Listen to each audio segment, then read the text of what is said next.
ఫైనల్గా Hyundai ఎక్స్టార్ face lift అయితే launch అయింది. మరి ఈ ఫేస్ లిఫ్ట్లో మనకు చాలా వరకు నోటిసబుల్ చేంజెస్ అయితే ఉంటాయి.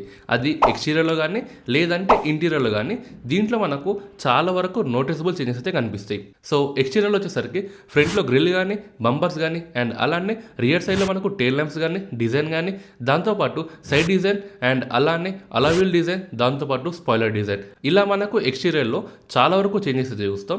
అండ్ అలానే ఇంటీరియర్లో చూసుకున్నట్టయితే ఇంటీరియర్లో మనకు డాష్బోర్డ్ డిజైన్ కానీ స్టీరింగ్ డిజైన్ కానీ అండ్ అలానే సీట్ కలర్స్ కానీ ఇలా మనకు ఇంటీరియర్లో కూడా మనము చాలా వరకు నోటిసబుల్ చేంజెస్ అయితే చూస్తాం.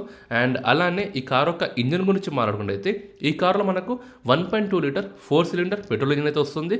ఇది మనకు ఆటోమేటిక్ అండ్ అలానే మాన్యువల్ ట్రాన్స్మిషన్లో అవైలబుల్ అయితే ఉంటుంది. అండ్ అలానే ఈ కార్లో పెట్రోల్ ఆప్షన్తో పాటు సిఎన్జి ఆప్షన్ కూడా అవైలబుల్ అయితే ఉంటుంది. అండ్ ఈ కార్ యొక్క సేఫ్టీ గురించి మాట్లాడుకుంటే ఈ కార్లో మనకు 30+ సేఫ్టీ ఫీచర్స్ వస్తున్నాయి. దాంట్లో 20+ సేఫ్టీ ఫీచర్స్ని వీళ్ళు స్టాండర్డ్గా అక్రాస్ ఆల్ వేరియంట్స్ అయితే ఇస్తున్నారు. అండ్ ఈ కార్ యొక్క ఎక్స్షోరూమ్ ప్రైస్ వచ్చేసరికి 5,80,000కి ఈ కార్ యొక్క ఎక్స్షోరూమ్ ప్రైస్ అయితే ఉంటుంది.